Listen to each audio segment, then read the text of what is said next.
Hi, Fran. How are you? Happy Passover.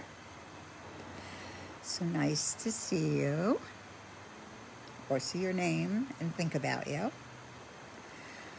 Hope everything went well. Certainly another year that was so different in how we all celebrated. Yeah. Hi, Sherry. Hag Sameach. Hope everybody is reflecting on eating the matzah. And yes, Fran, see, I'm here. I'm very excited about the Facebook class in a certain sense, because when I eventually leave Los Angeles for a few weeks and get to Israel, like I always go in the summers, I don't know what's going to happen this summer, but I'll be able to actually keep up with my class, which, I never thought that would ever be a possibility once I traveled. So far I'm not traveling. So far I'm here. I mean, I am going to Florida again, but I call traveling, like not sleeping and having jet lag mostly. So Passover, gosh, we're in the middle of Passover. We're still eating the matzah, and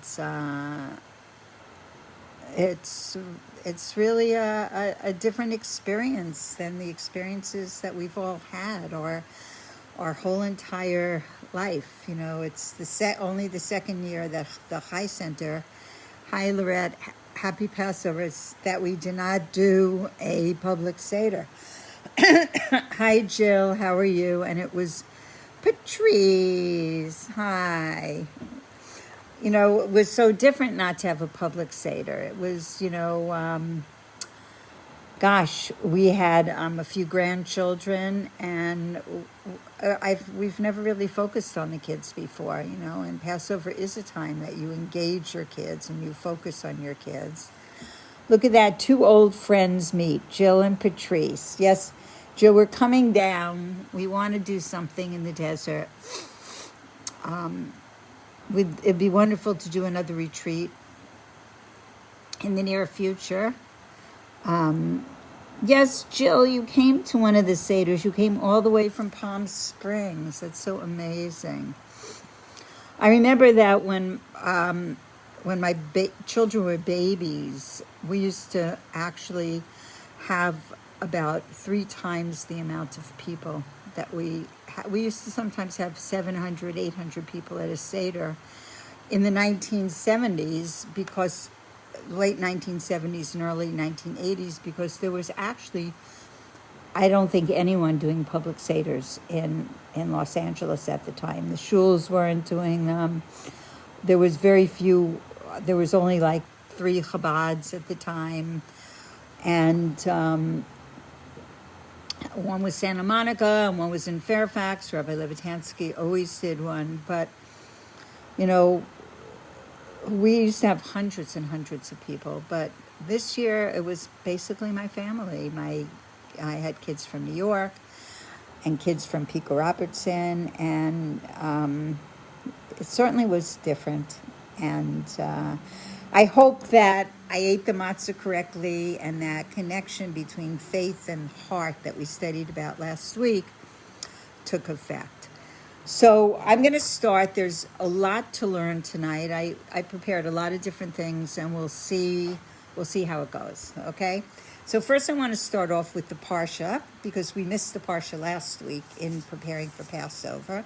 But I want to dedicate the class tonight to the elevation of the soul of Esther Fega Bas Shmuel.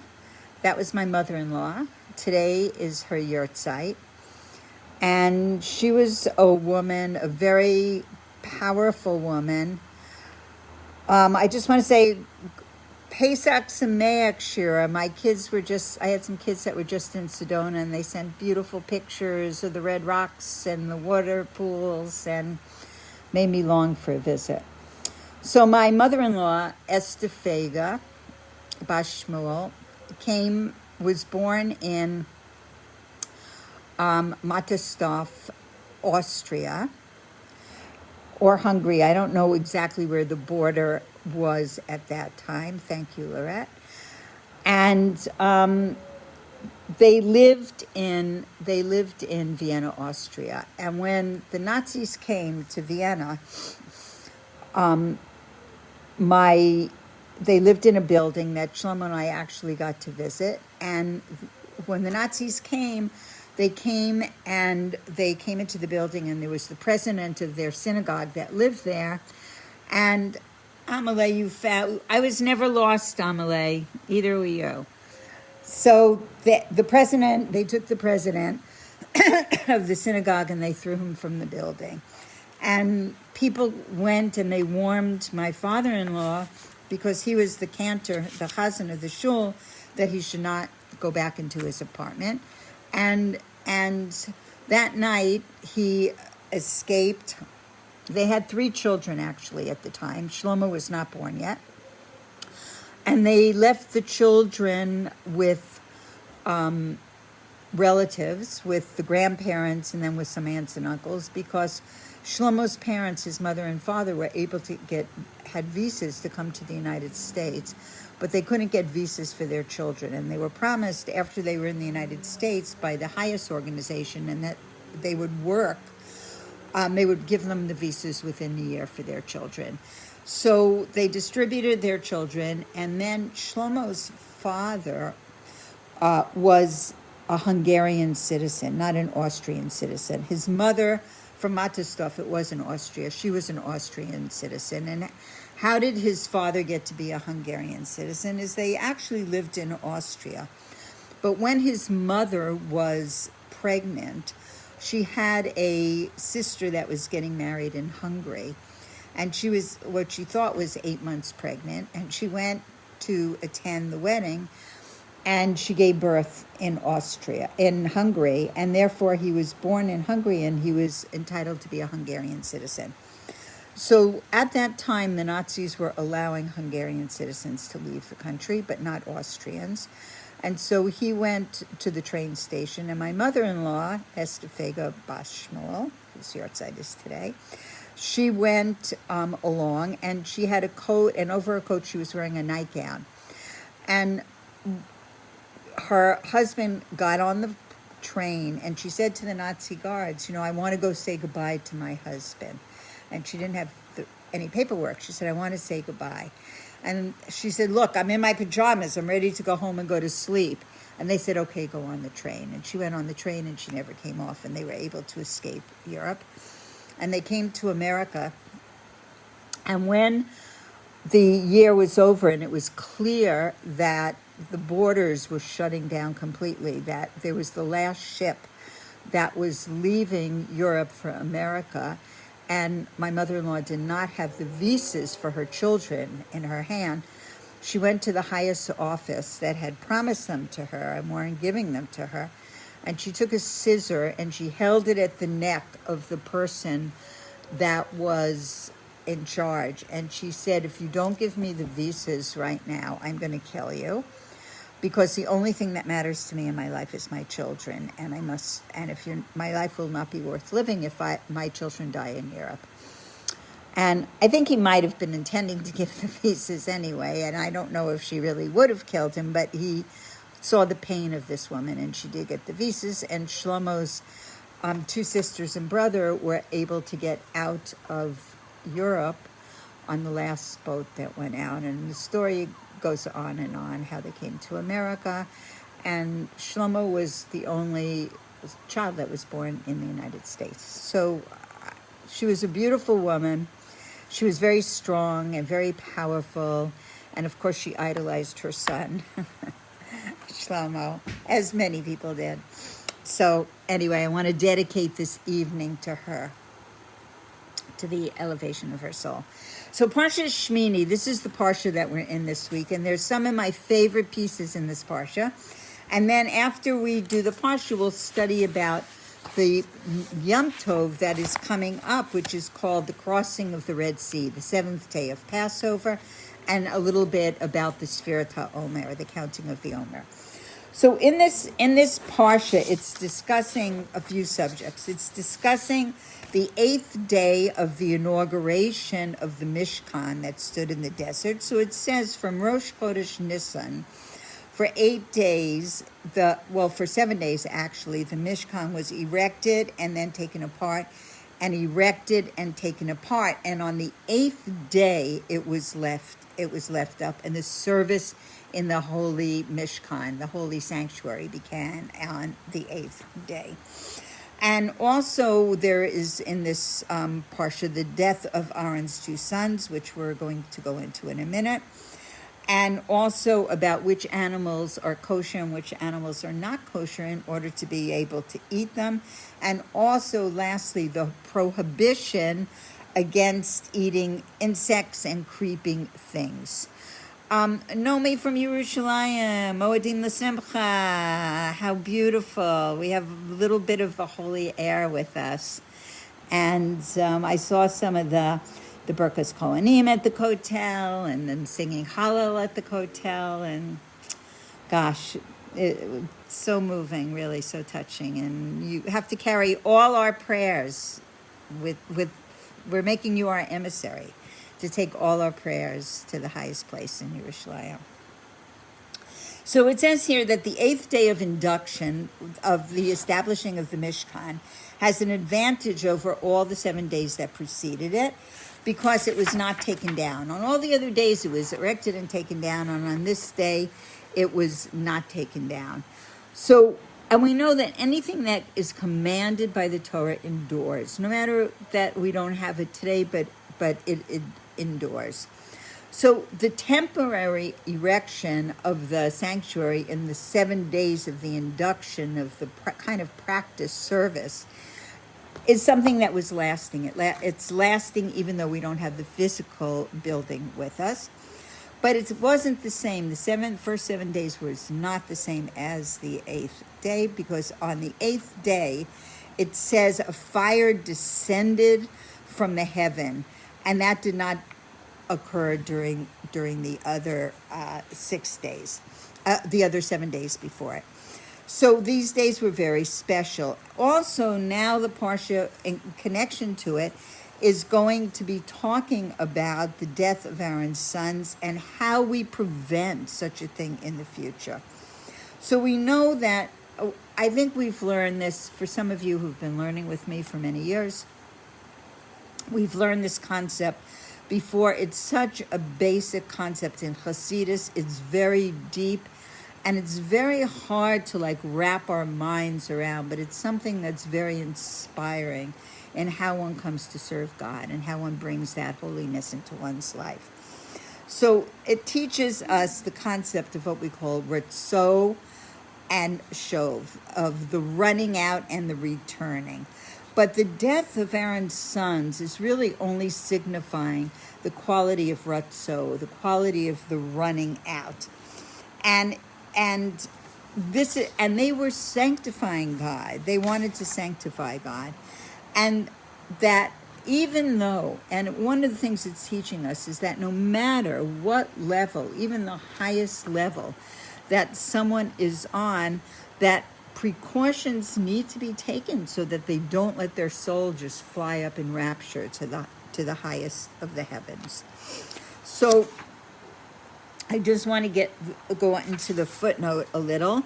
So it says that so the 2 sons of Aaron were called Nadav and Avihu, and they offered what was called in the Chumash, it says they offered a strange fire, and it was not an act of rebellion or something of self-indulgence. It came from the depth, from the cry, from that inner point of their heart, and they had a desire to connect to the presence, the Shekhinah, the presence of godliness that dwelt there. They wanted to have a very deep connection. And it says that they took and offered a strange fire, and that they were performing this with joy. They wanted that joy of attachment, that joy of connection. And they saw this fire that was descending from heaven, and they thought that was the way to reach out. That was the example that they should have been following. And they were overcome with an intense love and passion for godliness, for holiness. And this passion we call the ratzo. We call that running out, running, the soul running after. And the term comes from the prophet Ezekiel, the book of Ezekiel. And it means ratzo v'shov is advancing and retreating, advancing and retreating. It's used also in the book of Ezekiel in terms of the angels. So it says, when the soul senses the wonder and the greatness and the all-encompassing kind of aura of godliness, which it cannot absorb through the vessels it has. So again, our soul, the human soul, could not absorb it through the vessels of either the mind or the emotions of the heart. So it's aroused by this just desire to run after it. There's no way to hold it. There's no way to contain it. And so now they're running after it.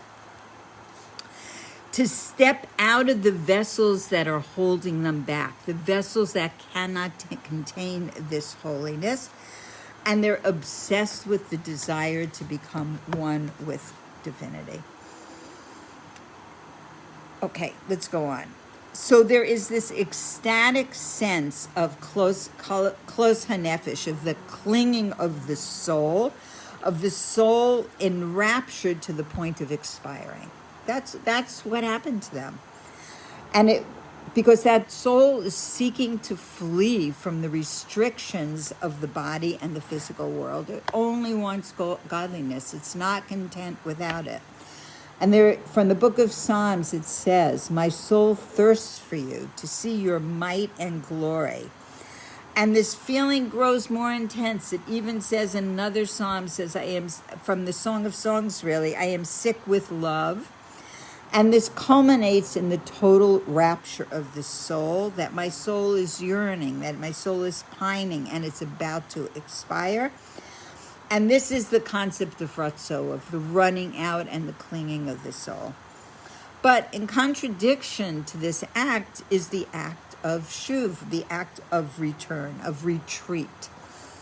And the soul wishes to the soul wants to leave the body. The soul wants to cling to godliness, but that's not the purpose of the soul in this world. The soul is here in this world to establish a dwelling place for God in the lower worlds. And a person is told to control their desires, not just their physical desires, but also their spiritual desires. To accept the will of God with what we call Kabbalas Ol. We've studied many times about Kabbalas Ol, which really in simplified English means to wear the yoke of heaven, to follow in the direction that God wants us to follow. So I always use the example of that you have an ox and you put a yoke on the ox. And so the ox can't see to the right or left. It can only go straight ahead. That's wearing the yoke of heaven.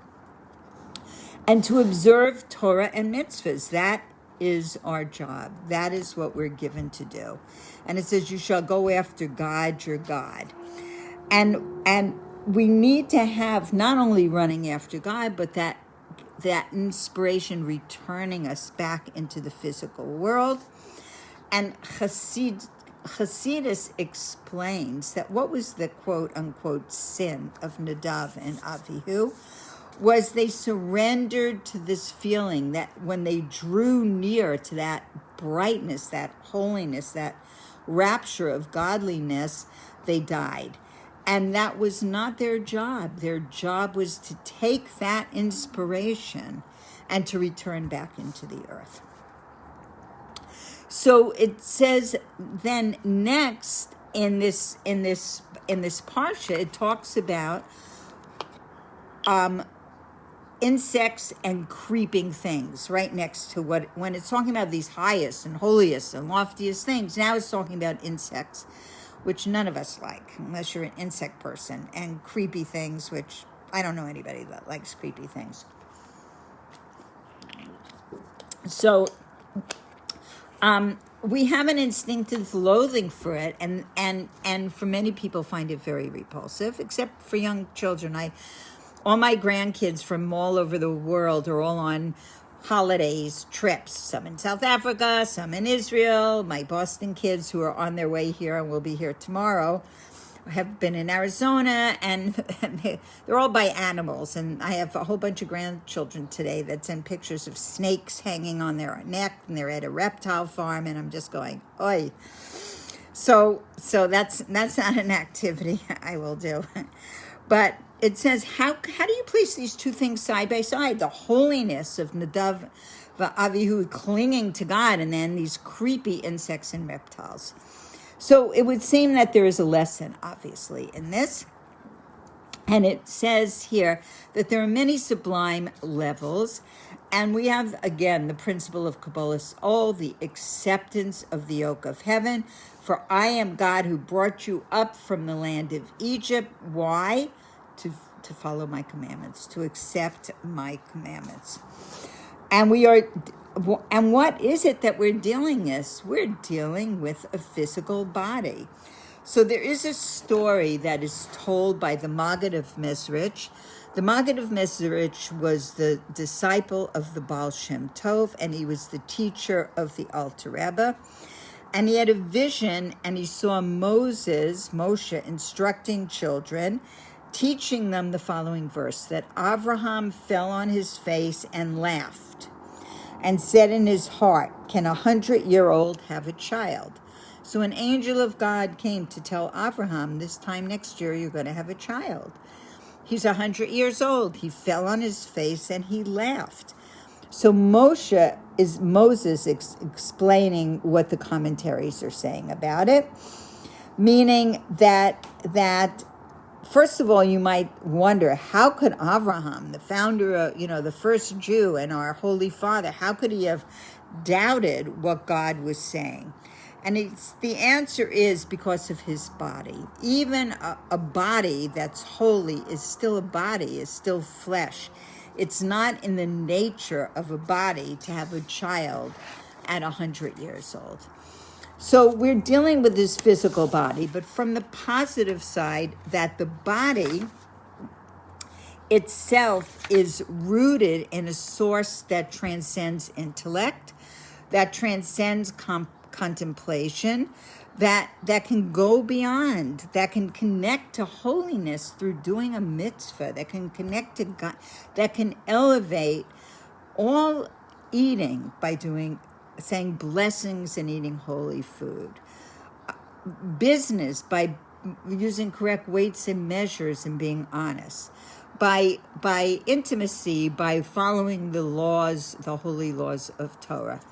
So and it says in all matters we have a direction, and that direction is Kabbalah's all, no matter even for the people that are on the highest of levels. And where there is no Kabbalah soul, where people are going to decide what they want to do on their own, it says it is conceivable that eventually one could deteriorate to the point of eating abominable things like insects and creepy things. So we're going to go back a little into the Parsha, and we're going to talk about, since it's Passover and we're very absorbed with food, we're going to discuss the pure animals that we are allowed to eat and the impure ones that we are forbidden to eat. So we know that there are two signs that the Torah gives us to how to recognize a pure animal. One is it chews its cud, and the other has split hooves. So there's a question. Is the status of the purity or impurity of the animal determined by these signs? In other words, does the fact that the animal chews its cud and has split hooves, does that make it into a pure animal? And does the absence of those signs mean that it's an impure animal? And we could say that these characteristics are just external characteristics to the animal. And the animal is pure for a different reason, but this just happens to be an external characteristics. But for us to recognize what's a pure animal, God gave us those signs to identify it. However, there is a question that there is a Torah law that says that which issues from something that is pure, even if somehow it was born without the identifying signs. So, for example, when a pure animal has offspring, we know it's a pure animal whose hooves are not split. The offspring is also pure because it was born from this animal, so we know what it is. It does not matter at that point that it lacks that sign of purity. But if the signs themselves determine the purity, logically speaking, that offspring would be considered impure, but that is not the case. So, there are a number of proofs that the signs of purity are determining factors for purity, and that certain animals are forbidden because they might chew their cud, but its hoof is not split. So we go back and forth. Okay, I'm just going to say hi to the newcomers because they're very enthusiastic, like Shayna and Stephanie. So welcome to the class. We're in the middle of the Parsha. So it says the principle that the offspring of the pure are pure is from Torah. It's a decree. So what is the connection between the characteristics of chewing the cud and having split hooves and purity? What does it all mean? Everything in this world is by hashgacha pratis, by divine providence, and that relates to all the details and to matters of Torah and mitzvahs. And the fact that these particular signs are the signs for purity proves that somehow they are intrinsically related to the purity. And it's so beautiful what they really mean, which we're going to go into. So it says that it is an effective purity for purposes of identification, if not even, it could be even the cause. And so we're going to look into this. So one of the reasons that we say for the dietary laws is because everything a person eats is transformed into blood and flesh and becomes an integral part of that person. And I remember when I was first living in Crown Heights and I was sitting with my beloved mentor, Leah Klein,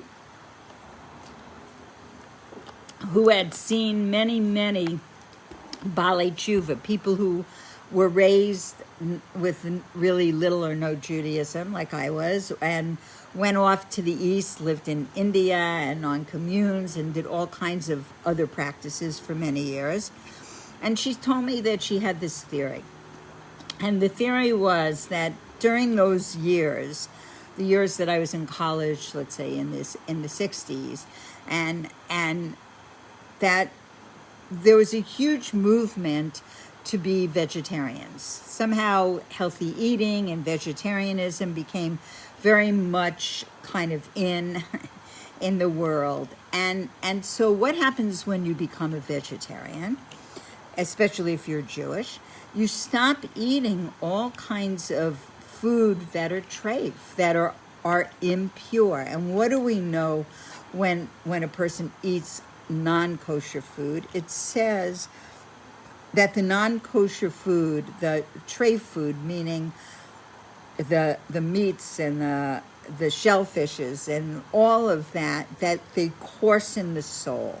So when you stop eating those things, when you become a vegetarian and you're basically eating vegetables and grains, you are allowing your soul to refine. There's a refinement of the soul when one's soul is not engaged in eating non-kosher products. And what happened to all these souls that became refined? That spark, that pintel yid that lay deep inside each Jew was able to come to the surface and know that it wanted to search out spirituality. that it wanted to be sensitive. It had a sensitivity, and that sensitivity was for godliness and holiness. And therefore you have, during the late 60s and early 70s, a huge movement of young Jewish people who started to look for God in many places besides Judaism, because their spiritual antenna were pure and were trying to absorb all that light. So it says that, and because when you eat all of this food, it becomes part of you. So the Torah prohibited forbidden foods to prevent us Jews, human people, from assimilating the negative characteristics of the forbidden food. So also this concept applies to the signs of purity and impurity, because if there is a prohibition against eating animals that do not chew their cud and do not have a split hoof, in order to prevent the assimilation of the characteristics of those animals, it follows that the characteristics we adopt should be ones that embrace the concepts of what the split hoof and the chewing of the cud represents. And we're going to go into the Kabbalistic understanding of that very soon. Every aspect of Torah is a teaching. That's what Torah is about. It's about a teaching. And there are signs for an animal which serve to identify its purity. And this teaches us that the characteristics of chewing the cud and a split hoof will serve the purpose of identifying and distinguishing whether our conduct is pure or, God forbid, non-pure. So this is another detail of this teaching, this understanding of these characteristics or signs in determining the purity of an animal. The spiritual counterpart in mankind relates to the animal in the heart of man, which is called the animal soul. So the animal soul, the other thing, we're not here to test our divine soul. Our divine soul is always holy, thank God. We only have to work with one soul. But it says that we want to know, is our service of God pure for its own sake, or are there ulterior motives? Because we want to be pure. That's what it means by eating purity and living a pure life. And a person should always learn and study and observe that as best as they can. And even if it's not for a totally pure reason, eventually it will have that effect on us, that it will become for a pure reason. And if there is a need for discernment, for refinement, for sifting out, it's for physical matters that are related to the animal soul. And that's what we have to determine. Is the animal pure or is it not pure? So both kinds of animals, the pure and impure, are both mentioned in the Torah. And here is something very, very deep. That it is possible that one could follow the Torah and still be an impure animal. I think this is so significant, really, just that you could be following the Torah and still being an impure animal. That one can be what Ramban calls a reprobate within the domain of Torah, meaning that the person's behavior seems to follow the guidelines, but in reality, the person is violating, you shall be holy. So in Parshas Kedoshim, it says, you shall be holy. And it says, what should you be holy in? It's a given what is permitted and what is prohibited. So when the Torah is saying to us, you shall be holy, it's saying to us that you shall be holy in the areas of life where you and the rest of the nations look exactly alike. You should be holy in your business dealings. You should be holy in your family dealings. You should be holy with the way you eat. The fact that you're not allowed to eat non-kosher food, that's the given. But are you eating in a holy manner? Do you go to a kiddush and knock the person off that's in front of you in order, because you're starving, because you haven't eaten for 25 minutes? You know, how do you behave with holiness? How do you bring holiness into your life? Do you greet people when you walk down the street?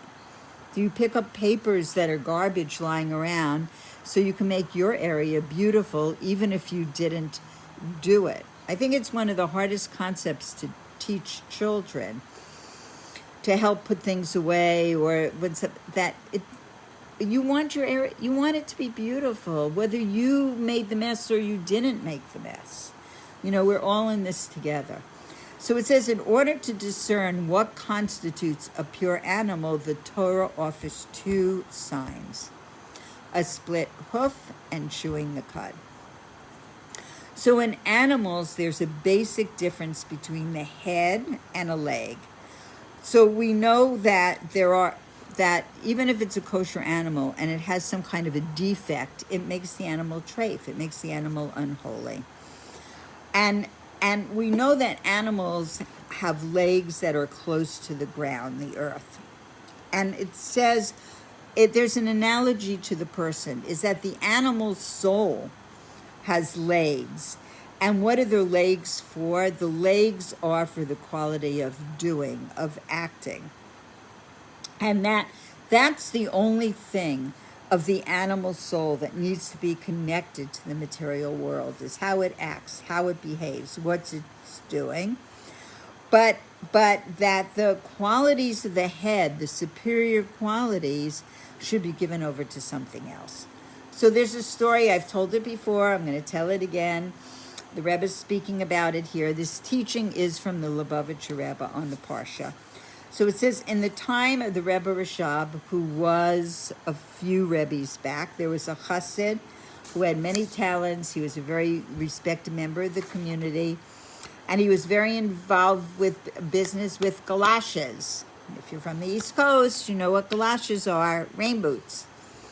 And the Rebbe said to him, I have seen feet in galoshes, but a head, I never saw a head in galoshes. Meaning, you do what you need to do when you're involved in the materiality, but the better part of yourself needs to be devoted to Torah mitzvahs, devoted to godliness.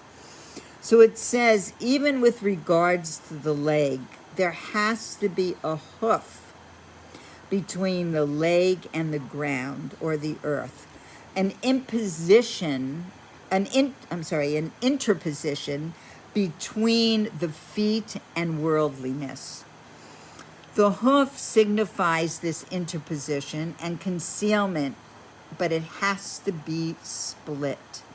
This means that even in earthly matters, there has to be an illumination, an opening for divinity, that one should be able to see the divinity that is in those things.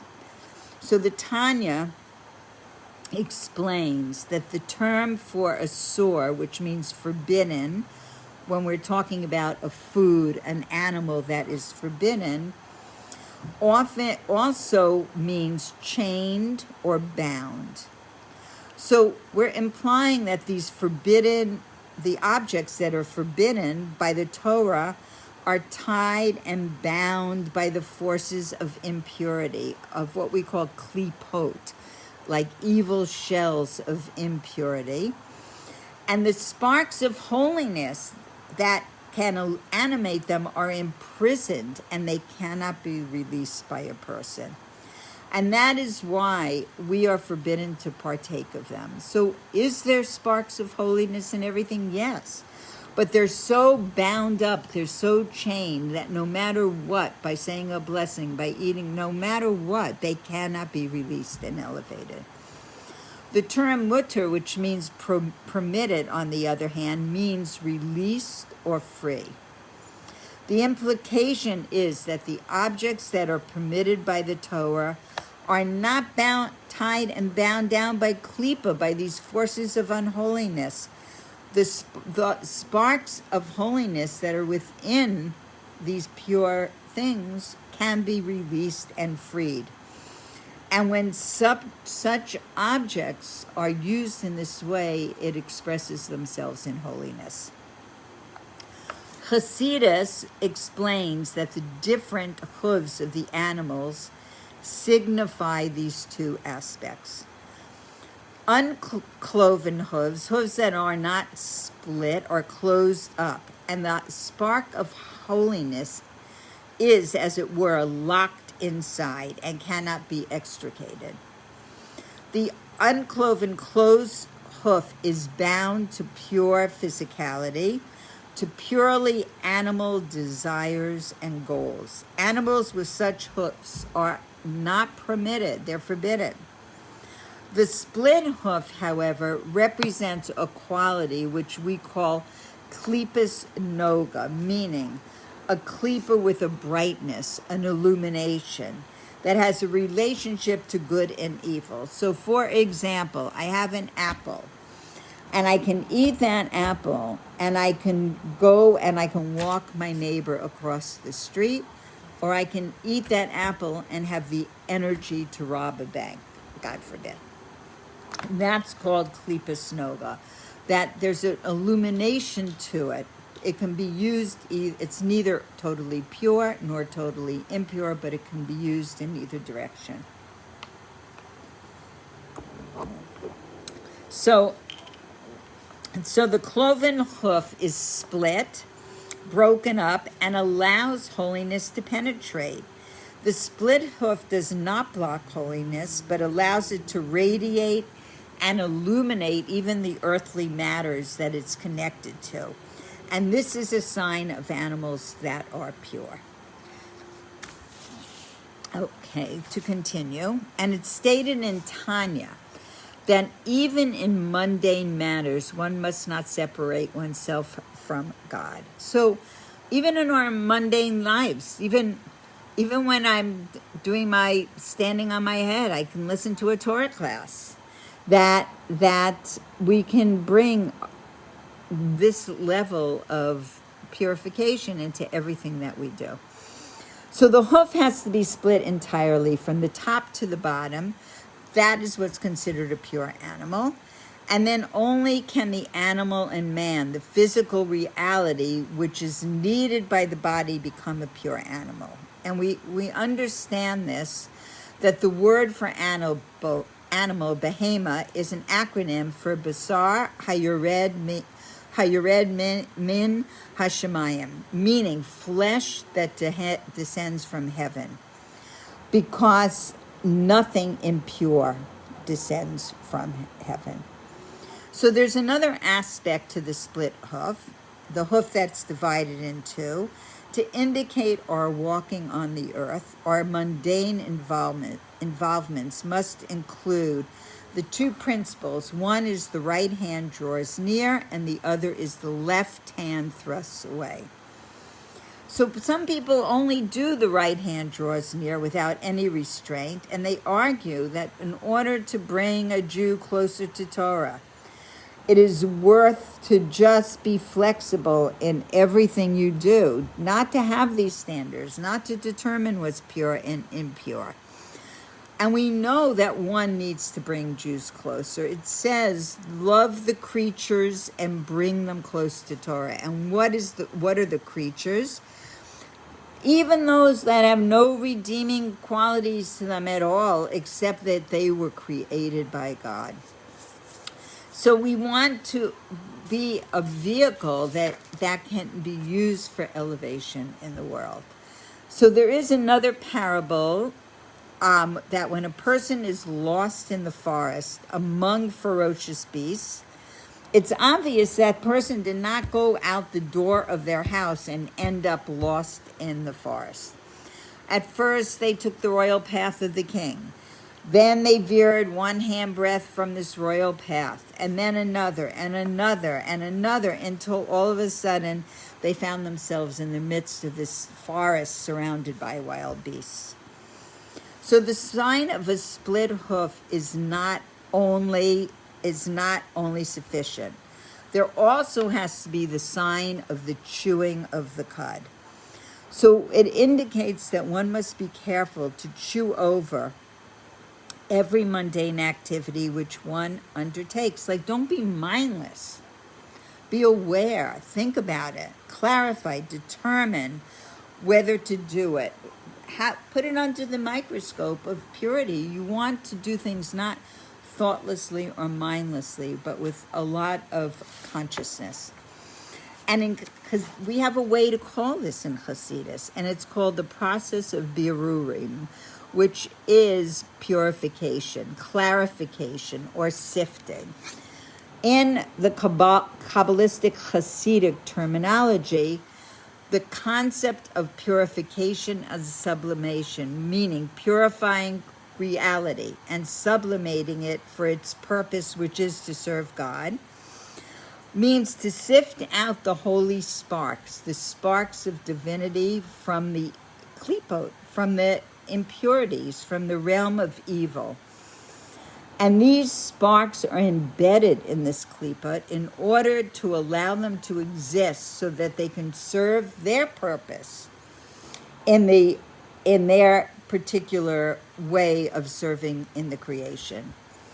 So when a person relates to reality as Torah is teaching us, either by being active in something, doing what the Torah says, or being passive by refraining. For Passover, the Torah says eat matzah. The refraining is do not eat chametz. So that when a person fails to do this, going towards the good and refraining from what one isn't supposed to do, then they're misusing them, and they're going counter to the instructions of the Torah and degrading the Torah in that way. So another teaching from this parsha is the signs of purity for fowl. With fowl, we cannot rely on signs alone, but we require a tradition. We have to know, affirming that the species is pure. And this comes to teach us that one cannot rely on one's own intelligence. It is possible to study the code of Jewish law and even be on the lowest depth. So we need this tradition, and the tradition comes from being bound and devoted and to serve God. That's what we have to understand. That's what we have to know, and that's what we have to do. So that's a little of the Parsha, and now we're going to go into a few other things. I think first we're going to do the Sfirot, the counting of the Omer, a little bit of the counting of the Omer for the first 3 days, and then we'll talk about the splitting of the sea. L'chaim on water. I'm up in the music studio, and because today was a hot day, it's very hot. It's very hot up here. It's like a loft. And anyway, so l'chaim on water. Thank God for water. Okay. So we started from the day after the first night of Passover, counting what we call the Sfirot. And the Sfirot are the divine energy emanations with which the world was created and which make up our souls in a very simplified terms. If you would like, you could go on YouTube, and there are so many teachers today that are teaching a teaching for each day in depth about the Sfirot. So there is Rabbi Yitzhak Ginsburg. He does like a 2 or 3 minute teaching of each day. There is Rabbi Simon Jacobson. There is Hannah Rachel Schusterman. There is the Galei Nai website that has Nir Menusi. And there's Shlomo Katz. Those are all my resources, okay? So I'm going to do a simplified, but if you really want to go into each day and use it to work on one's inner qualities, there's a lot of help that you can find on YouTube. So the first week, we're in the week of what we call Chesed, of the week of loving kindness. And the inner essence of this week is love. Who doesn't like love? So we're going to be counting the Omer for 7 weeks. And the 7 weeks correspond to the 7 days of creation. And Chesed, which is this week, loving kindness, parallels the first day of creation. It says, in the beginning, God created heaven. And heaven was a total spiritual reality, and earth is a total physical reality. And God created the world from the desire to give kindness and love to his creatures. And we follow, just as God is merciful, so you should be merciful. It comes from the Babylonian Talmud. And the Hasidic movement, this is the whole thrust of the Hasidic movement, is love and kindness. Love is assessed in all of our relationships. Every relationship has some aspect of this quality. And what do we call the first day of this week that we started counting? It was called Chesed Shebel Chesed, loving kindness within loving kindness, meaning senseless acts of kindness, random acts of kindness. There was a bumper sticker created a few years ago, do random acts of kindness. People love that bumper sticker. You know, it's so significant and meaningful. And some of the qualities are judge others favorably, treat them well, listen to people. Creation was an act of loving kindness. And it says, just like it says, that the Beis Hamikdash, the holy temple that stood in Jerusalem, was destroyed from baseless hatred. We need to have baseless love, meaning just find the qualities that are beautiful in a person. Find the qualities that you can care about, that you can cultivate. So the sphere of loving kindness is not entirely balanced. We know that we can have misplaced compassion. That there's so many examples of misplaced compassion where we feel in a certain way, or we express unbounded love with no reciprocity required, with no structure required. I'm sure everybody has very many examples of this. And how do we know that it's not balanced? Because chesed comes from the right side and it represents the right leg. And if we must start things in an unbalanced way, it is preferable that at least we're unbalanced in loving kindness. We want to come back to a middle point. But certainly to be over kindness is certainly, for many things, might be much more positive than to be overly strict. The second day of this week was Gevura Sheba Chesed, meaning restraint, strength within loving kindness. Because one can give love in places where it's not appropriate. So Gevura, which means restraint, boundaries,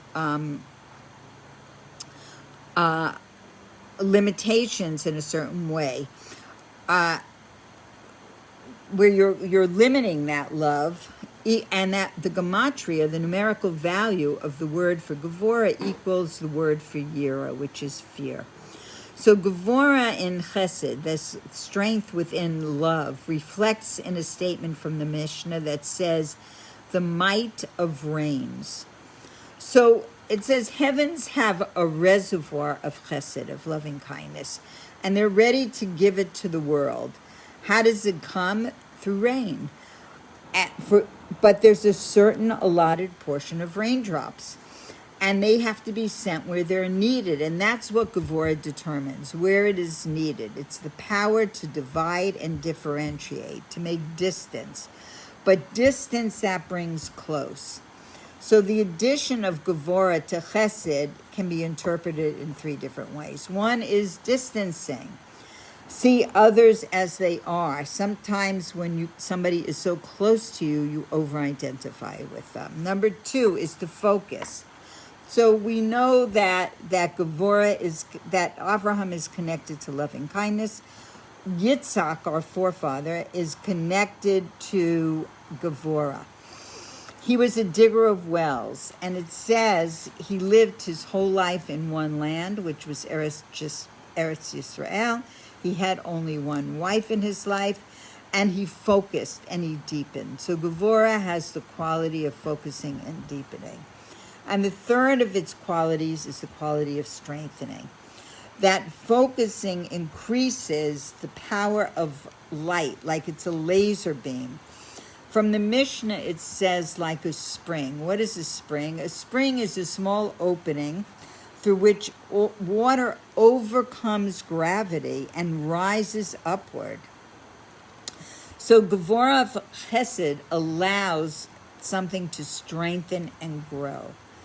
The third day of the week was Tifereth within Chesed, meaning the rectification in a certain way of Chesed. Tifereth is an integration between, it means harmony, beauty, integration between Chesed and Gevurah. It makes equilibrium and balance. And you connect to another. So the patriarch connected is Yaakov. Yaakov we call the one of mercy. So we have to break through the partitions that separate ourselves from others with Tiferes in Chesed. And God puts partitions to give us independent existence. Otherwise we'd be one amoeba. And we then loosen these partitions in order to heal. We find a way that we can come together. So the inner essence of Tiferes is compassion. Rectified compassion is honest empathy. This is the heart of love. So those, I didn't do tonight because I didn't yet count Spirit tonight. So those are an indication.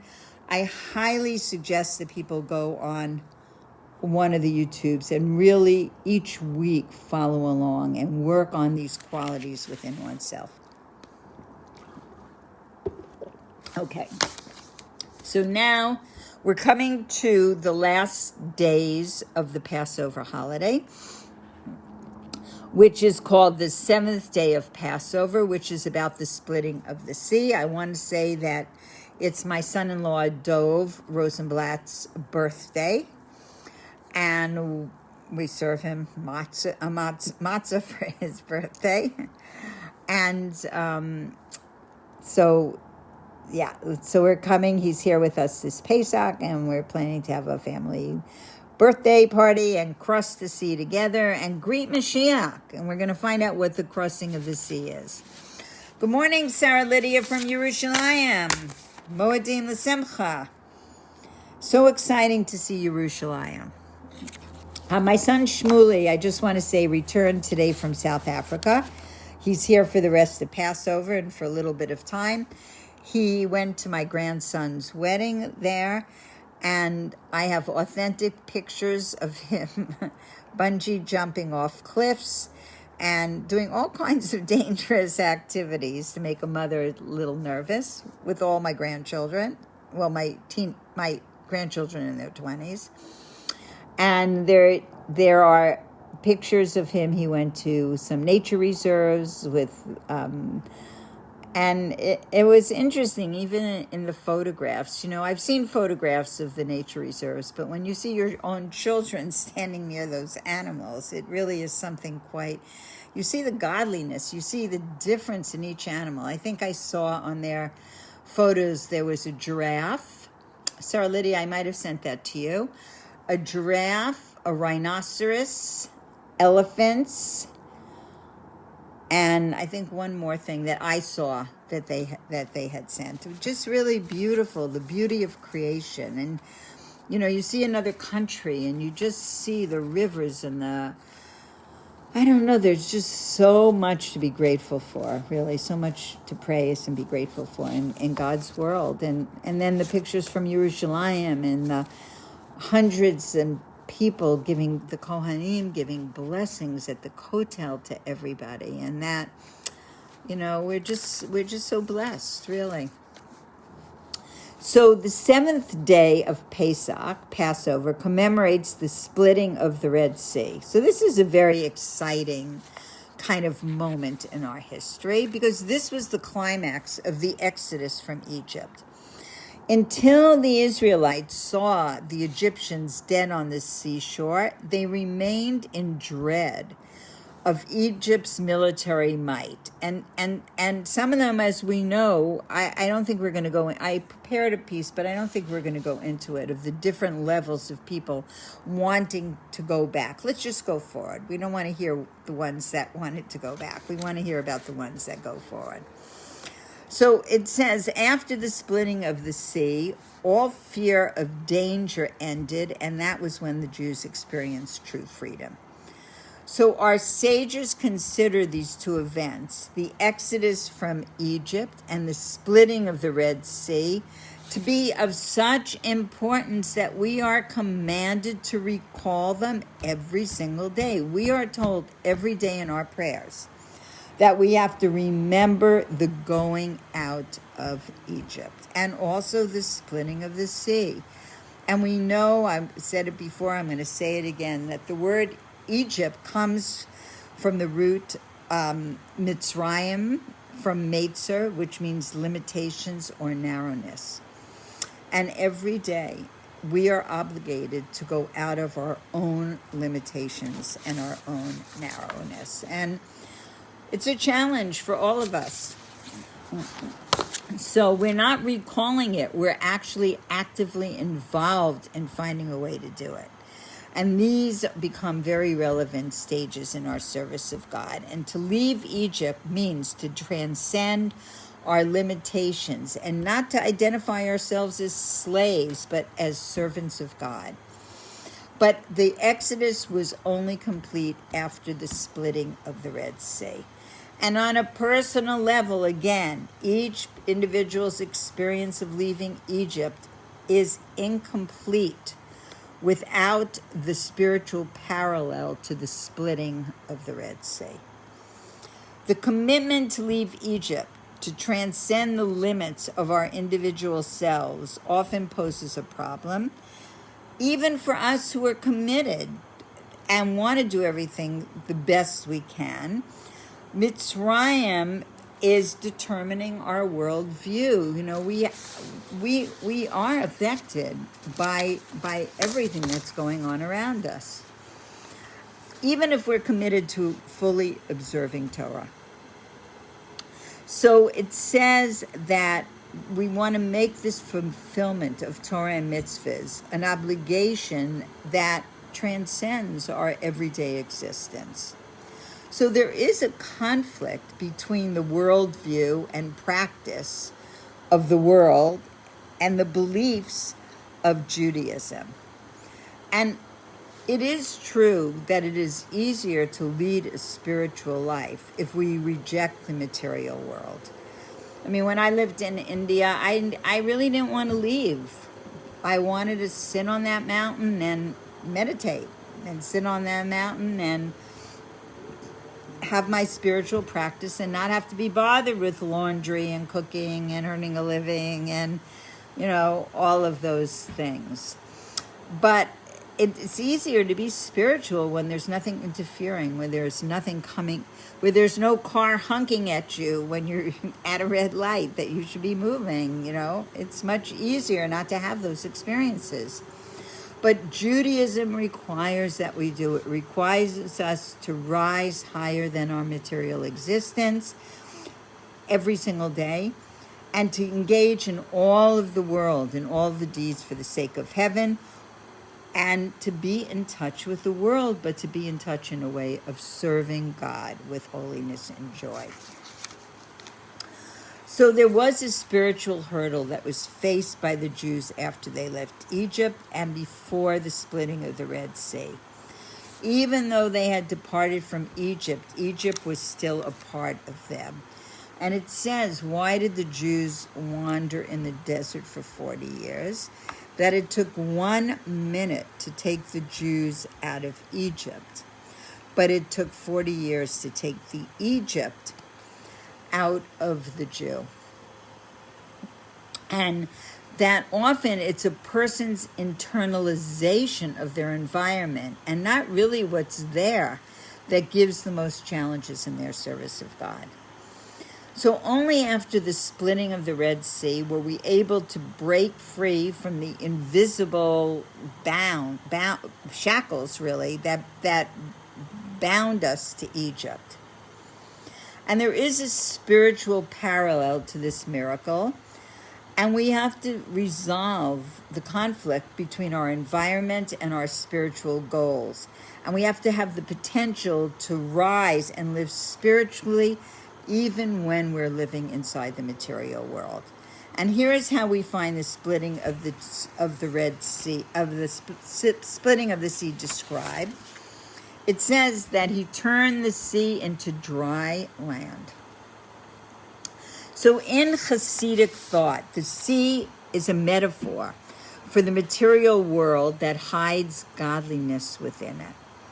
Like the waters of the sea that cover over whatever is within them, we don't see what's under the sea, but if you ever come snorkeling with me in Eilat, you will be extremely happy because there is a whole world that exists under the sea. So our material existence conceals the godly life force, which maintains its existence.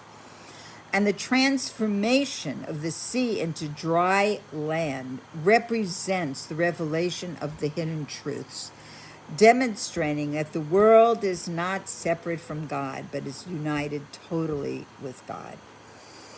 As long as our faith in God is abstract and removed from experience, it's disconnected from our day-to-day existence.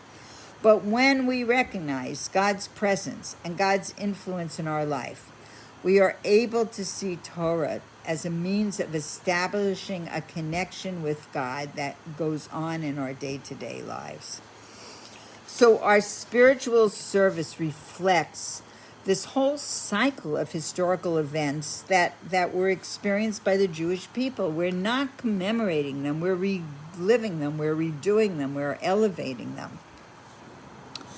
The miracle at the Red Sea completed the process that began at the Exodus and prepared us for the giving of the Torah.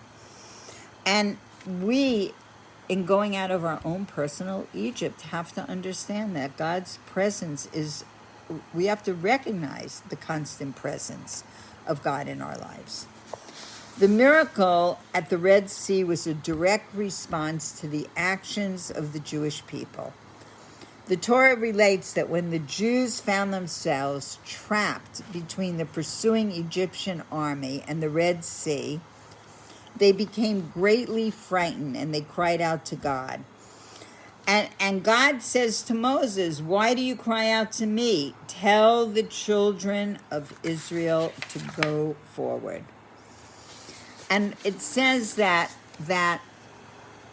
Moshe relayed this message, and Nachshon ben Amminadab, the leader of the tribe of Yehuda, plunged into the Red Sea, followed by his tribe and then the entire Jewish people. And they pressed onward until the water reached their nostrils, and only then did the sea split. So can you imagine that they just, here's the sea, they don't know how, they know nothing. And that Nachshon jumps in and his tribe follows, and they're going, and the sea is not going down, it's going up. And it's up to their nostrils, and at that point it split. So who was this Nachshon? He was a prince of the tribe of Judah. He was the brother-in-law of Aaron, who was the high priest. And he didn't even hesitate for a minute, he jumped into the waters. He was the 5th generation descendant of Judah, who was the son of Yaakov. And when Aaron married his sister, it says Aaron took for a wife Elisheva, the daughter of Amminadab, the sister of Nachshon. And the Torah is telling us this. 7 days after leaving Egypt, the Israelites found themselves trapped between a raging sea and the Egyptian army. And God gave Moses a command and said, it seemed impossible. He said, speak to the people of Israel and they shall travel. And the order was given to go forward. I mean, this is so profound, so deep, and so much today. The order was given to go forward. We have to live our lives going forward, even though it looks to be so many obstacles are standing in our path. And whether there's the sea that's going to cover you or not going to cover you, we need to go forward. And when Israel stood facing the sea, the command was given to move forward, and each tribe hesitated, saying, we don't want, you go first. We don't want to go first. And Nachshon saw what was happening, and he jumped into the sea. And it says that at that moment, Moshe was standing there and praying. And God says to him, my beloved ones are drowning in the stormy sea, and you are just standing there and praying? Moses replied, Master of the world, what am I to do? And God said, lift your staff, spread your hands over the seas, which will split, and Israel will come into the sea upon dry land.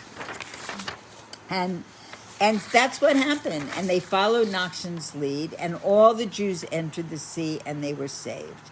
And the Midrash is telling us rewards for Nachshon's brave deeds. Number one, he was given the name Nachshon, since he jumped into the waves of the sea, which are Nachshol, or the waves. 5 heroes of Israel were among his descendants: David, Daniel, Hananiah, Mishael, and Azariah. And the eternal kingdom of Israel was given to his tribe, Judah. And the Mashiach will come from that tribe also. And it says that after the Mishkan was set up in the desert, and we read in the beginning of this month all the offerings that the princes of the 12 tribes brought. It says that Nachshon was the first, again, to bring his sacrifice. So that's a little about who this man was that took that leap and just jumped into the sea. And it says that his actions exemplified what we call Mesiras Nefesh, which is self-sacrifice. And he knew that the goal of the Exodus was the receiving of the Torah. Leaving Egypt was not the goal. Receiving the Torah was the goal. And when you bring the people out of Egypt, God told Moses, you will serve God on this mountain. And Nachshon's only desire was to reach Mount Sinai. No matter what the obstacles, his resolve would not be shaken. Not even the sea would stand between himself, and receiving the Torah. Now we're going to do a little comparison between Rabbi Akiva and Avram Avinu. Avram, our Holy Father. Both lived lives of self-sacrifice, of Mesiras Nefesh, serving God and teaching Torah with complete sacrifice. But their nature of their commitments was different. Rabbi Akiva was told by the Romans not to teach. He defied them and he continued to teach. And when he was captured, he was tortured to death. I won't say how because it's even hard to read the words or say the words. And he uttered the Shema, and his students were just shocked by how devout he was. And he said, all my life I have been troubled by the command to love God with all your soul, which I understood to mean to love God even if he takes your soul. Abraham did not regard this level of self-sacrifice as an end in itself. His life was dedicated to the mission of spreading the awareness of God. And if the task called for self-sacrifice, he was prepared to sacrifice his life. Just like when he was challenged by Nimrod, who cast him into a furnace of fire. He did not strive to attain Mesiras Nefesh. His efforts was to make the world a dwelling place for God. So why the difference between these two approaches? So it says Rabbi Akiva desired this level of self-sacrifice because he saw it as the greatest level of self-fulfillment. He didn't want material things, and he didn't even want spiritual things. He wanted to be united with God. But Avraham, he had one mission, the mission that God had given him, similar to Nachshon. When Nachshon plunged into the sea, he didn't think of himself or whether he was doing something material or whether he was doing something spiritual. He only knew that God commanded to proceed to the giving of the Torah. So in our own personal lives, the splitting of the Red Sea teaches us that we have to be selfless in our going forward in desire. That just like the exile of Egypt prepared the Jews to receive the Torah, the present exile, and we certainly are in an exile, is a preparation for a new dimension that we will have when Mashiach comes, which Meretz Hashem could be like before I finish teaching tonight. We have been given a mission, just like Nachshon and just like Avram. A mission is given to every person to prepare the world for the coming of Mashiach by disseminating the knowledge of Torah and its mitzvahs. And this, for Nachshon, this brought about a miraculous salvation for the Jewish people. So we want people to have the beauty of Yiddishkeit. Now especially, we're coming in the last days of the holiday, to ask everyone you know to light Shabbos candles, to give tzedakah, to tune into a class, to check their mezuzahs, to get a mezuzah, to have holy books in their house, to be kind to others. We can go on and on and on.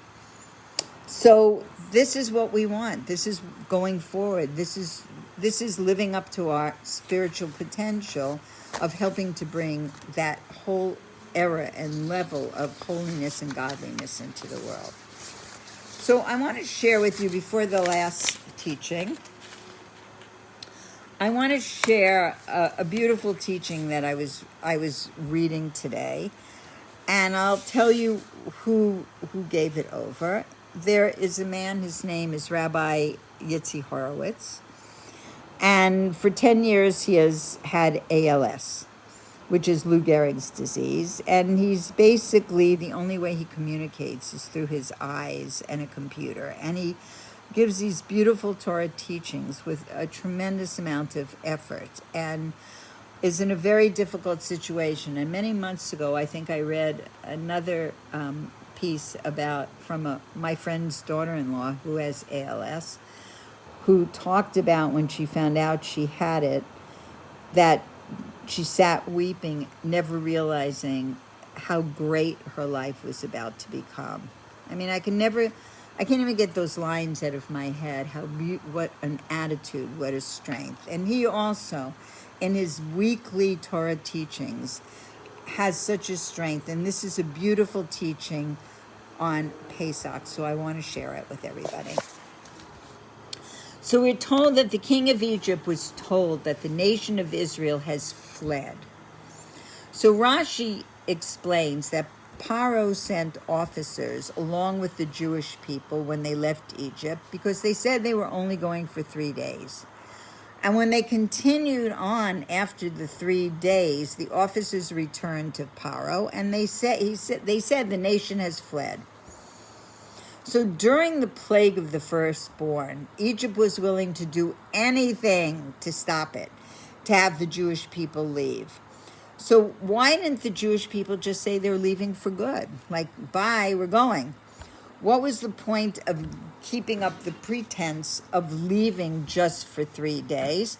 And what does it really mean that they fled from Egypt? What is the deeper meaning of that? And this is all in terms of the exodus from Egypt. And we know it says that when Mashiach comes, we're not going to be fleeing. We will not go in haste. But we're going to look at something having to do with the laws of Passover. So, L'chaim.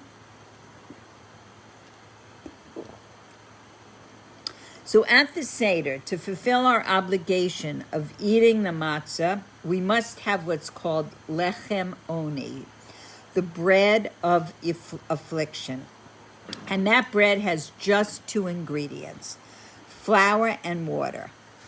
But there is another type of matzah called matzah ashira, which is rich matzah, which is made with either wine or oil or honey or fruit juice so that it tastes good, because not everybody likes that flour and water matzah.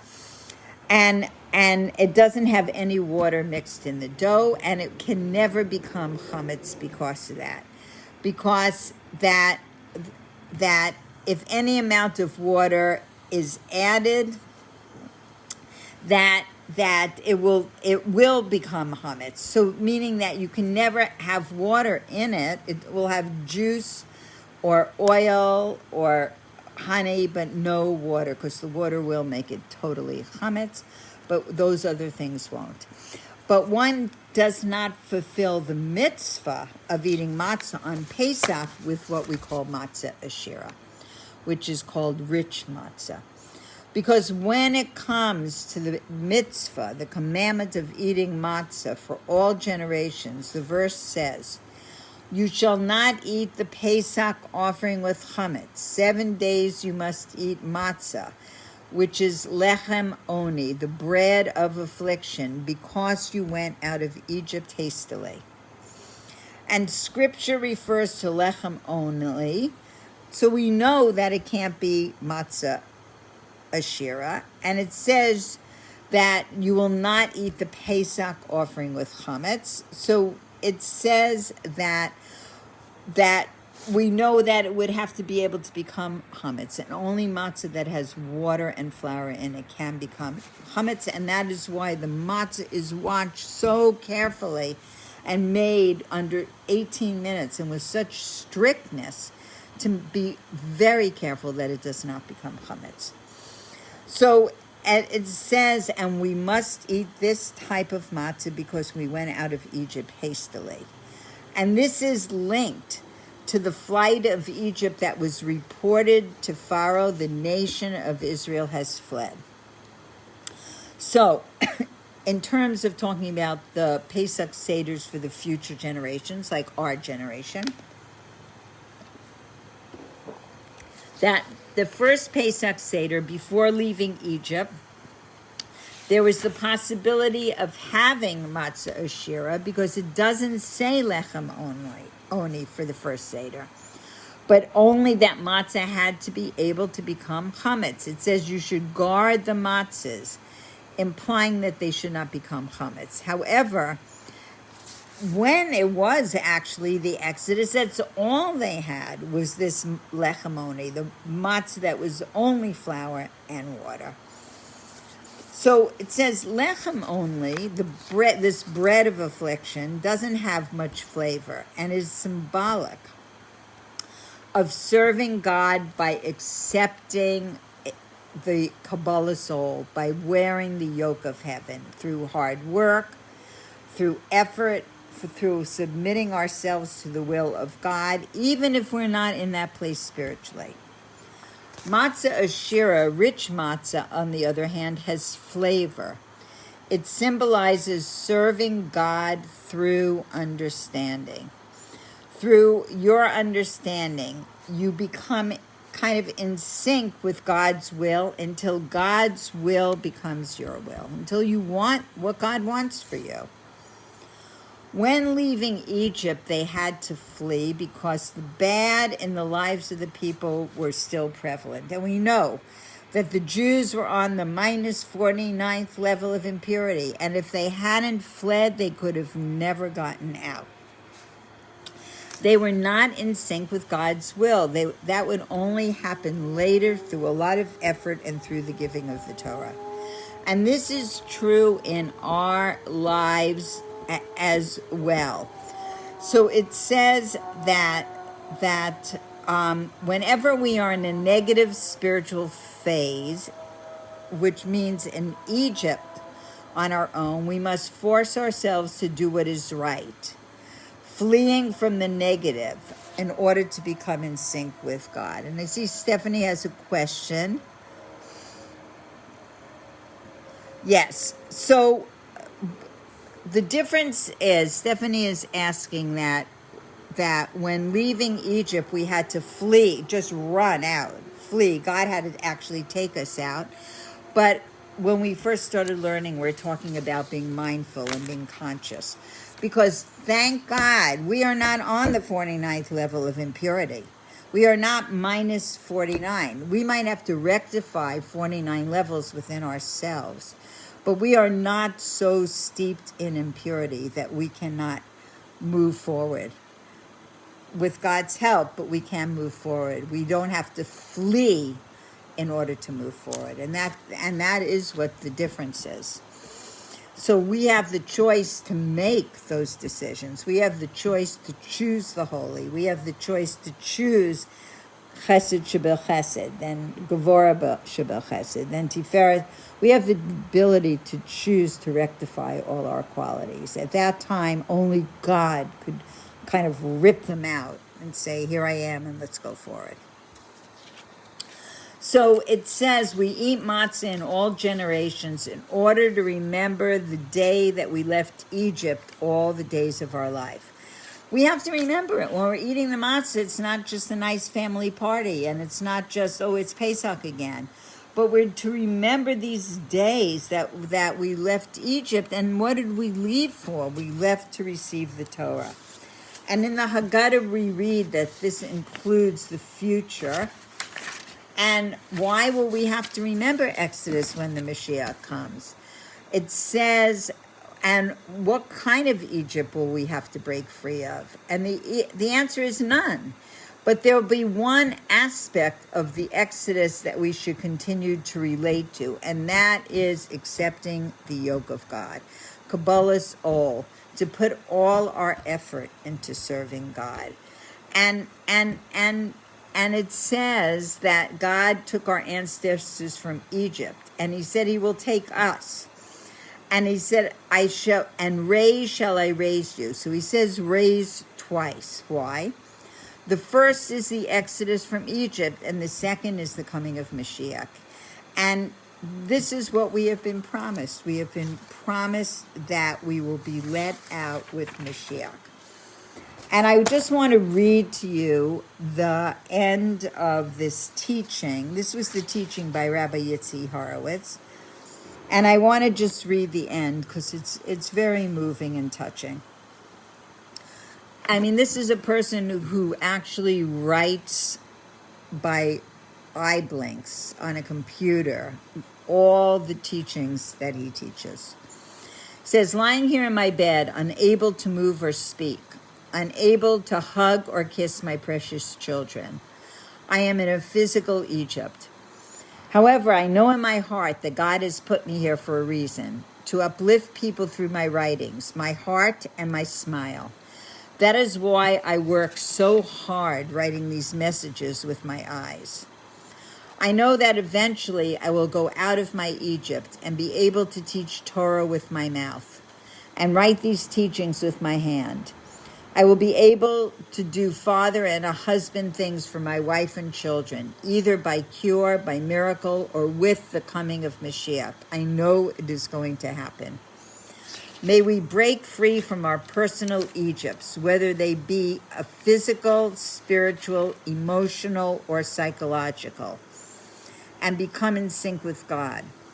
Our personal redemption will lead to the ultimate redemption, the coming of Mashiach. May he come soon. Beautiful. Inspiring for all of us to in our own lives, in the places that we are stuck, in the places we need to move forward, in the places we all need to serve God better, that we should have the blessing to strengthen ourselves and each other. And now I want to close with the most fun part of Pesach, which is called the 8th day of Pesach, the Feast of Mashiach. So the 8th day of Pesach is traditionally associated with our hopes for the coming of Mashiach. You know, I just want to say when I'm looking in the Facebook to teach, there was a tiny little heart that was on my cheek for a long time. So I was laughing because my granddaughter, Nava, who's 6, was giving out stickers today, and my daughter had like little heart stickers all over her clothing, and it would just look like she put a sticker right there. So we're hoping for Mashiach on the 8th day, and the Haftorah we read contains many prophecies which refer to the era of redemption. It says the wolf will dwell with the lamb, the leopard will lie down with the young goat. I remember there was this Hasidic story that somebody told a great sage that, oh, Mashiach is here, Mashiach is here. And he looks out his window and he sees like a black ant and a red ant fighting. And he goes, nope, not here yet. So it says that about 250 years ago, the Baal Shem Tov, who was the founder of the Hasidic movement, instituted a custom which is a connection between the redemption and the 8th day of Passover. And he says on that day he would partake of what we call the Mashiach Suda. Suda means a festive meal, the festive meal of Mashiach. When we transform the belief in Mashiach into the reality of Mashiach. And this Suda, Mashiach Suda, is intended to deepen our awareness of Mashiach and enable to integrate this concept into our thinking. The 12th article of Rambam's 13 Principles of Faith is, I believe with perfect faith in the coming of Mashiach. If you ever heard the song Ani Mamim B'Emunah Shlema, I believe in perfect faith in the coming of Mashiach. Even if he delays, I will wait for him to come every day. So when we partake of Mashiach Suda, it reinforces our belief in this principle, and it translates our awareness of Mashiach into a meal. We love to eat. A physical experience which leads us to associate the concept of Mashiach with our flesh and with our blood. And the custom is, as at the end of the day, around late afternoon time, we wash, we have matzah, and we drink the 4 cups of wine again. So we don't make a Seder, but we have matzah, and we tell stories, and we do Torah teachings, and we drink those 4 cups so that when Passover is over and you want to pack up your Passover things, it might take you many hours to do it. But it's very important. The Lubavitcher Rebbe stressed the Mashiach Suda. The Baal Shem Tov stressed the Mashiach Suda because we're internalizing it into our flesh. So the Baal Shem Tov's linking of our awareness of Mashiach to the physical is very significant because it prepares us for the revelations of the era of the redemption. Hasidus explains that the preparation for revelation we need to prepare. If we don't prepare, like if you don't prepare food on Friday afternoon that's cooked to eat on Shabbos, then you won't have cooked food to eat on Shabbos.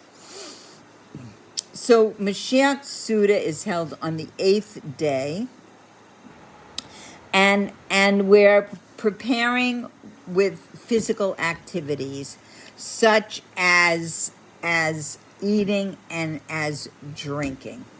So the Suda is held on the 8th day of Pesach, and we add this extra day. So we know that in Eretz Yisrael, the 7th and 8th day are the same day. They only celebrated, each holiday is only one day and not 2 days as we celebrate it, except for Rosh Hashanah, which is also in Israel 2 days. And it's all due to the calendar that an extra day is added onto the festival. And the 8th day was before an ordinary day, but through the power that was given to it, through the Torah, the Jewish people were able to transform this day into a holy day. And when Mashiach comes, there will be a similar transformation throughout all of creation. And even the material and mundane aspects of the world will reveal godliness. And what was the goal of the Baal Shem Tov was to prepare us for Mashiach. And this was so important to the Baal Shem Tov, was this Mashiach Suda. So important. It's very exciting to participate in it. And also the Rebbes were very into Mashiach Suda. And it says, during the time of the Baal Shem Tov, the main ingredient, of course, was matzah. That's what our main ingredient is also here. And what is matzah? It's a tasteless flatness of food that symbolizes selfless humility and a desire to transcend oneself. And wine, by contrast, is flavorful and pleasurable and symbolizes the assertiveness of our individual personalities. So when we combine matzah and wine in the Mashiach Suda, it teaches us that self-transcendence does not require that we erase our personal identities. Just to be transcendent doesn't mean you have to give up your personality, give up who you are. Hi, Rala. Go forward, be healthy, but bring joy like you do to the world. You have to be yourself. Self-transcendence may be accomplished within each individual's nature. So in our own nature, we can have this level of self-transcendence. A person can retain their distinctive character and identity and dedicate their life to spreading godliness instead of personal fulfillment.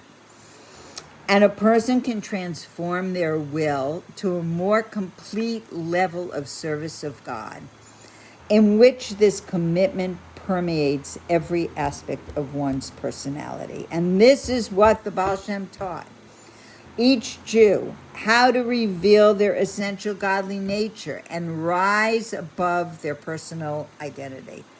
Chabad, which is an acronym for the words Chachma, Bina, and Das, wisdom, understanding, and knowledge, brings the Baal Shem Tov's teaching into the realm of the intellect, allowing it to be integrated and applied within each person's personal framework. And we know from the previous Rebbe and all the Rebbes that we have already polished the buttons. Mashiach is waiting, watching, waiting, and peering through the crevices and the walls of exile that we are in. And we are living directly in the era preceding the Mashiach, and the world is changing, and we see it, and people are anxious to hear about the Mashiach. And so we are able to transform into holiness and into a holy day, this 8th day. So I'm going to leave you with a story that you can tell at your Mashiach Suda. So for everybody, for the Mashiach Suda, around maybe 6 o'clock on Sunday, you get your matzah, you wash, you say the blessings, you get your glass of wine. You have 4 glasses of wine. If you can't manage wine, have grape juice. And reveal holiness, reveal godliness, reveal the concept of divine providence. So I want to leave you with this story. I know I've told this story before in this class and many classes, but since I just told this story to my son the other day. So my son Meish and his wife Shifra run a Chabad, High Center East, Chabad of Brookline in Boston. And due to the fact, like here, that there's very strict observance of not really having a lot of people interacting and mingling together, they were not able this year, as last year, to have a public Seder also. So for my son Mendel and myself, and for Maish, it's a very unusual time to be able to observe Pesach in a different way.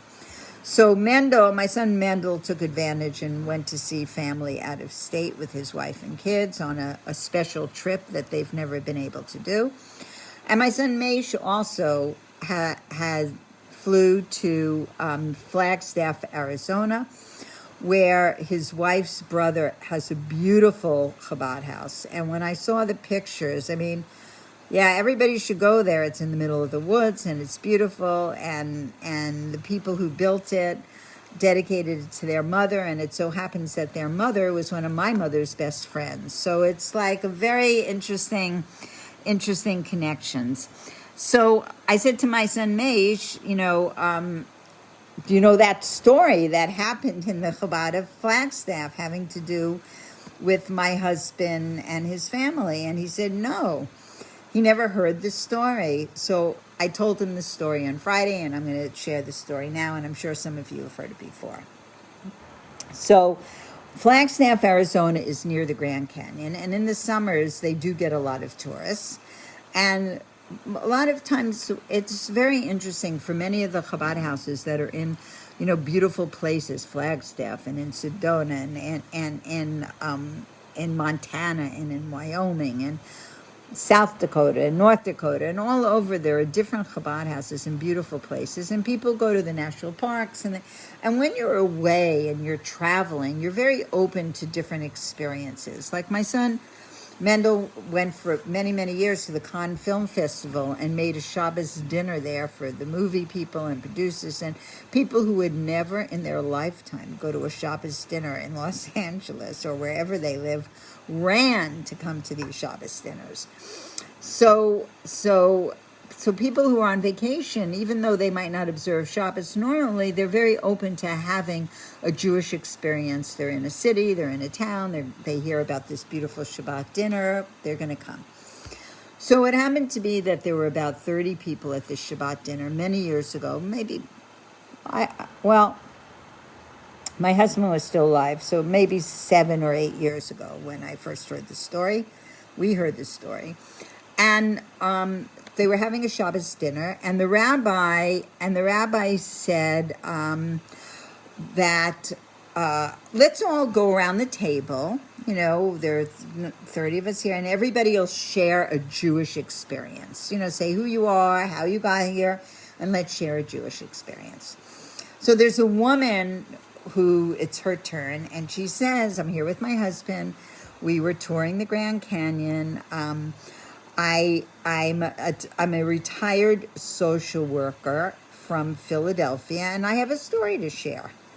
And she starts to share the following story. She said that she was a social worker at a very famous, I think it's called Fox Hospital in Philadelphia. It's a cancer hospital. And she said it's a Friday afternoon, and she walks into a woman's room. Her name is Greta. She walks into her room, and she sees this woman is quite depressed. And she says to her, what's going on? How can I, how are you feeling? What's going on? I see you look quite sad. And she said, yes, she just had surgery that morning. They just opened her up she had pancreatic cancer, to do a certain type of surgery, and they saw the cancer was too far advanced, and they couldn't do the surgery. And she said, but that's not why I'm actually feeling so sad. She said, I've never missed lighting Shabbos candles. I light Shabbos candles every Friday night, and because now there's oxygen in the room, because she's just recovering from surgery, she said, I cannot light the Shabbos candles. So this woman telling the story says to Greta, she says, listen, I'm Jewish. I've never lit Shabbos candles. I don't know how. But you'll teach me, and I will go home and I will light for you. And she did. And a few weeks later, she comes back.